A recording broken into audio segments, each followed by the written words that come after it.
बातम्यामध्ये सदैव अग्रस्थानी आणि महाराष्ट्रातही नंबर 1। आपण पाहत आहात महाराष्ट्र न्यूज 1।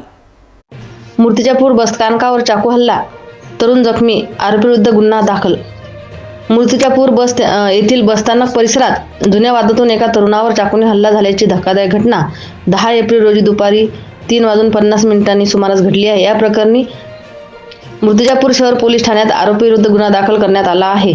मिळालेल्या माहितीनुसार आतिश अवधूत वानखडे वय 20 राहणार हातगाव तालुका मूर्तिजापूर जिल्हा अकोला हे आपल्या आतेभावाच्या घरी यश इंगळे यांच्यासह बसस्थानक परिसरात उभे असताना आरोपी सौराज्य उर्फ बंटी सुधाकर तायडे वय 19 राहणार जामठी बुद्रुक तालुका मूर्तिजापूर याने जुन्या वादातून त्यांच्यावर चाकूने हल्ला केला।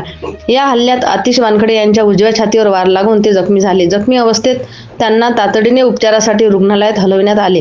फिर्यादीच्या तक्रारीवरून व वैद्यकीय अहवालाच्या आधारे मूर्तिजापूर शहर पोलीस ठाण्यात विरुद्ध नंबर 364/2026 अन्वये भारतीय न्याय संहिता 2023च्या कलम 109, 352 प्रमाणे गुन्हा दाखल करण्यात आला आहे। या घटनेचा पुढील तपास पोलीस उपनिरीक्षक नितीन राठोड करत असून अधिक तपास सुरू आहे। घटनेनंतर परिसरात काही काळ तणावाचे वातावरण निर्माण झाले होते। महाराष्ट्र न्यूज 1 साठी मुख्य संपादक इस्माईल शेख सह प्रतिनिधी श्याम वाळस्कर अकोला।